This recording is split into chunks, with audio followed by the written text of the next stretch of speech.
The strands of fate and circumstance sometimes guide us to surprising locations and people in the intricate fabric of life. It is twisted in sad circumstances and spun in a garment of righted fibers. When I tied the knot with my husband Dave, I assumed everything would be as ideal as it should be. I gave myself to him, my attention and loyalty. When he chose to send me divorce paperwork and favored his cruel sister over me, all the effort and attention I put into our relationship was wasted. This is the story of my sad relationship with the man I treated with great love and respect, who returned just cruelty. Am Lizzie. Our twisted relationship began with our fathers, best friends, and coworkers. To be honest, the narrative starts with a well-known twist of parental impact. Towering in the corporate world, my father maintained tight relationships with a lifetime friend, signing a contract that would entwine our paths. As it happened, this contract included my marriage to Dave, his son. Our folks had been promoting the story of us getting married from our early years. This concept would come back up in family get-togethers, trips, and important events. We were still young back then, hence I paid little care as I knew their ambition will outgrow them. Dave's and my childhood history was regrettable. I could honestly state it was not the coziest. Our early years were marked by intense conflicts and confrontations that presented two rivals instead of friends. Even now, my parents teased us about our dog and cat bond, saying it would finally lead to romantic sentiments, but it did not turn out as they had hoped for. Dave never missed a minute to declare his disdain of me. He used to say he would sooner die than have me as his wife. His nasty and hostile attitude towards me made me believe I was unworthy of love and tender treatment. He would criticize me for being so demanding. That was the worst thing ever. It made me inadequate and insecure. Still, my sentiments for him ran strong among the hate and poor way he treated me. Though the love was not returned, I was hopelessly in love with him. Though he exhibited the opposite emotions, it sounded so desperate, and I wanted to be close to him. It hurt, of course, but I get used to it. My attraction for him developed while we were in high school, but his impressions of me had not changed. He contested that our families were linked since he wanted no affiliation with a loser like me. Indeed, he would call me labels including lame, loser, boring, and oldie. He kept telling me I wasn't good for him since our levels were different. Could you stop hovering near me? You're a loser, and I wouldn't want to hang around with someone at your level, he remarked, disparaging me. As he spoke those words directly in front of me, my heart ached. Why, Dave, are you so nasty to me? Not even was I troubling you. Tell me to leave gracefully. You don't have to treat me like that, I begged. He rolled his eyes and merely grinned. Still, you are deserving of it. You cannot persuade me otherwise. Ugly and low girls like you are target for jokes and insults. But preserve silence and never respond, he said. He would continue rationalize that he was correct no matter how many times I tried to defend myself. Why I still loved him escapes me. The objective of our parents changed with the years. Dave had only contempt for me, although the marriage plot grew. Dave thus made the decision to study overseas apart from the control of his parents' illogical intentions. Dave had not seen me during the whole college years. I just knew about his spending of his lifetime in the States. He would spend much of his time courting girls, visit bars and parties. Without either component, I could sense my sentiments for him gradually fading. It lacked the strength it formerly possessed. On top of that, I discovered how to focus on other things, especially myself. At last, I seized the opportunity to visit the gym, make skincare investments, pick makeup, and treat myself. I basically had my glow up, my self-esteem raised, my mental health got better, and I grew more confident. I began to especially adore my life. I met various people who wanted to court and date me with the major changes in my life, but I learned that loving myself was enough, so I turned away them. I began working for my startup company after graduate from college, aiming to make it successful, and buy a house I could call my own. I started from nothing. Months later, I got the word. Dave was at last returning from college. Like me, he graduated with a business degree and was destined to inherit his father's business in the next years. As he graduated with Latin honors and strong intellectual ability, everybody celebrated. We got back together during his triumph and Thanksgiving celebration. There were no strong emotions or resentment directed on me this time. It demonstrated that we had both actually grown over years. Around one another, we were quiet. He extended a handshake, and I reached out for it. I sensed a spark right away, the same emotions we experienced in our youth. "It's been a long time since we last met," he remarked, grinning sweetly and sending me butterflies. "Oh, sure it does. Nice to meet you once more," I think I murmured softly, feeling like my younger self once more. All night he continued glancing at me, blushing and giving subdued flattery. We caught up on each other's life and stayed all night telling tales about our college experiences. Our parents watched our interactions, and we had no idea their want for us to get married would arise. Resolved to carry out their scheme, they reopened the conversations on marriage and dating, therefore placing them once more on the agenda. Though the talk was unpleasant, I could tell our sentiments for one another had changed. Dave and I agreed that Dave and I should seal the fate of success and fruition for our parents so as to reinforce their alliance and the reputation and standing of our businesses. They thought that if we linked our family together, our relationship would be closer. Though I couldn't recall what transpired in the next several days and months, the only obvious fact is that our wedding was already under planning. As if it were not crucial, they did not even seek for our permission. But I'm at peace since Dave's contempt for me has disappeared at last. He obviously hates me being his wife, though. There were heart-touches in the run-up to our wedding. I saw Dave among other girls, each interaction erasing a bit from my brittle heart. Seeing him with other girls still hurt me no matter how hard I tried to persuade myself that we should have a casual relationship. On top of that, one night my pal went to the club with others and told me Dave's buddies made fun of me. I started to form the basis of their nasty jokes punchline. Unbounded humiliation, a reminder of the unmet love driving my life, was intolerable. My friend reinforced their remarks on me. "Your wife will bound you to endure with that loser. She is a quite dull woman. I guess you will be a lonely lad. You knew what? Though I am young and wealthy, I desire not to be like you, marrying that downgrading girl." Dave, too, made some nasty remarks. "She's improved now. I believe I can take her as a wife." Keep up with that, as if I had a choice. I have to satisfy my dad. I can leave her for permanent once I get the inheritance under control. My heart began to beat really quickly. He wanted to satisfy his father and protect his inheritance, hence he just agreed on the marriage plan. I thought he would like me at some time exactly as I liked him. But it was only hope, false hope. It will never take place. I should have known better, but right now I am hurting. Dave then strangely changed. He started treating me better when we got back together, but I realized this was for show. He was merely acting to please me so he would advance personally.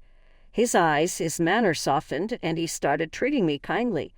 The extreme difference from years of apathy and animosity was taxing. I could not, however, dispute that my heart flew as he showed concern and attention, but I never let my defense down. Fast forward, at last we sealed the vows. Many people joined us in celebration of our marriage. I had no idea how to put what I felt then.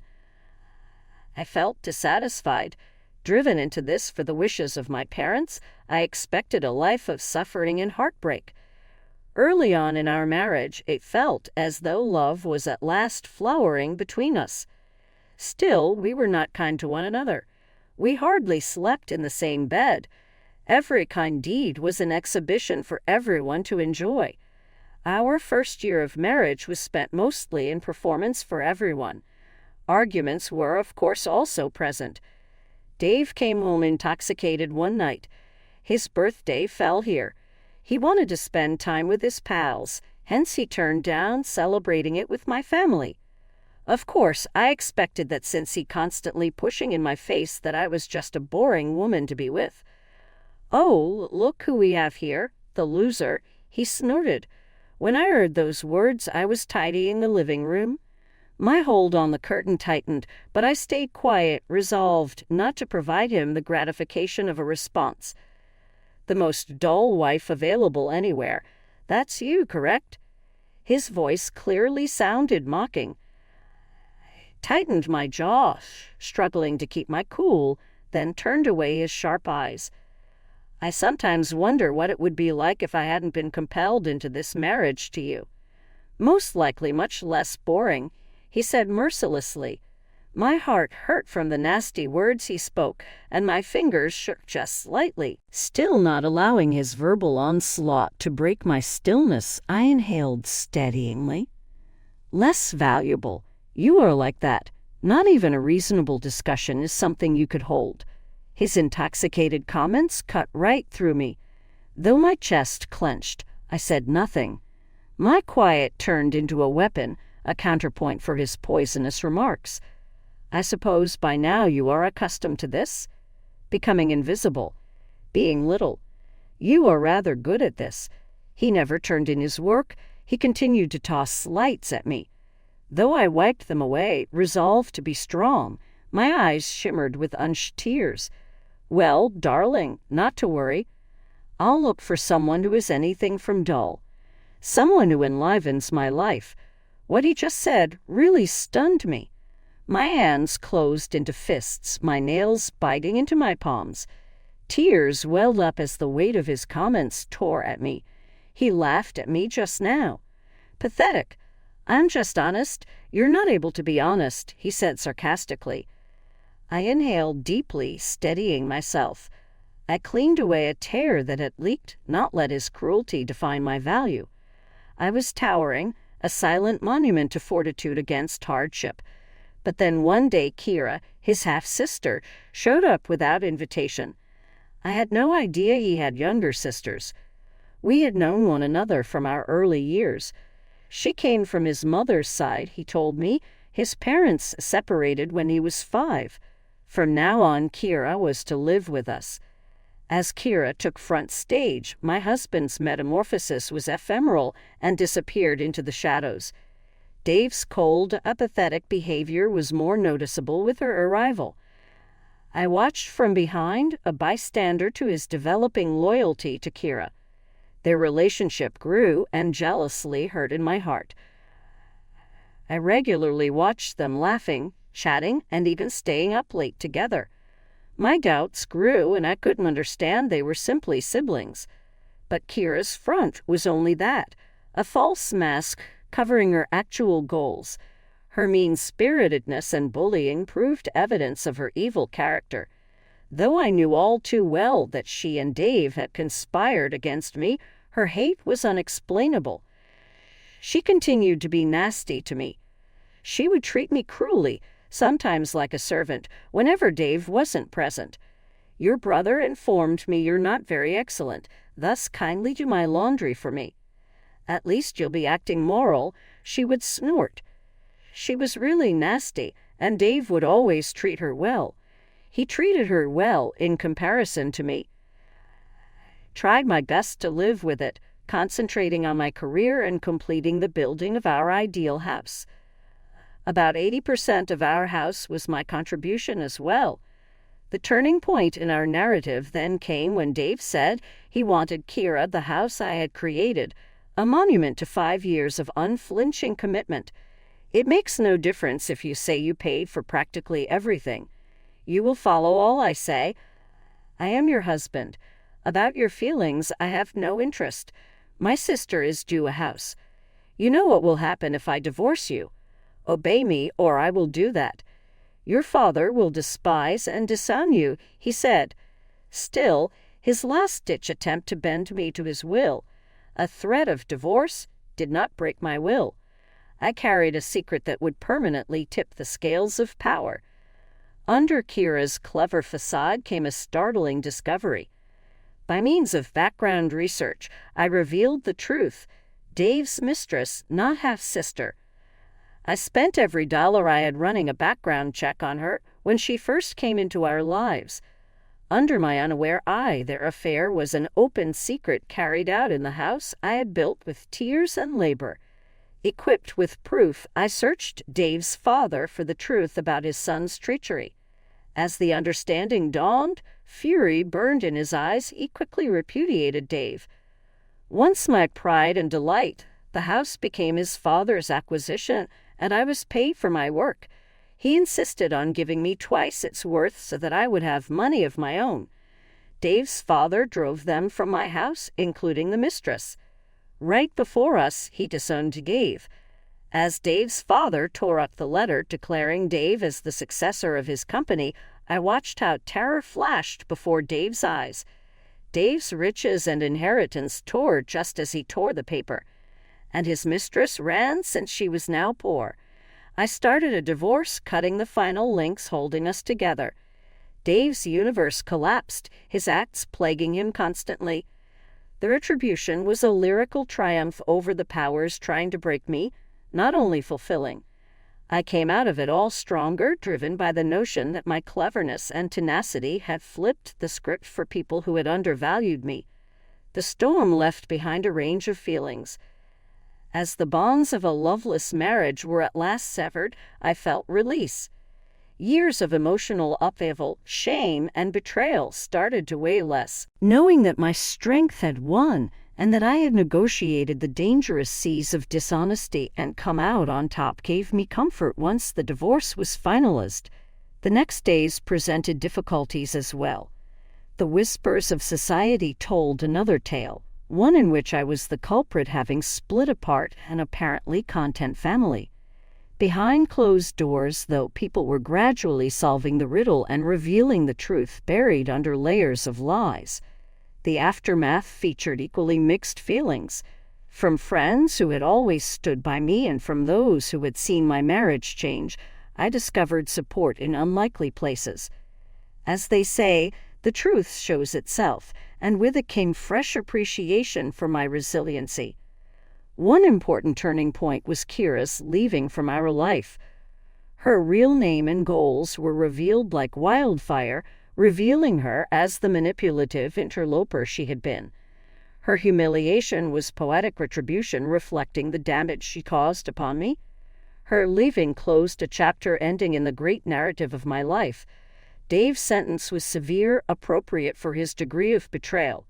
He was alone and lonely after his inheritance vanished. His true parentage came to light, and his father disowned him. The same conceit and rudeness that had defined him came back to plague him, separating him from the world he had known. The retribution not only made sense, but also signaled a metamorphosis inside me. The encounter enhanced my senses and heightened my judgment of people's motivations. It strengthened my resilience by reminding me of my will to ride out the tides of life. My narrative finally turned into one of emancipation and atonement. It was evidence of the force of knowledge and the discovery of the facts hidden under surface level. Though it could have been unusual, my path from unmet love to humiliation to retaliation was mine. Rising from the wreckage of a failed marriage, I realized the phoenix that had sprung from the ashes was wiser and stronger than before. Should you find yourself in Lizzie's shoes, how would you approach things? Tell us in the part for comments below. For further material like this, remember to subscribe to the channel and like our videos. From abroad.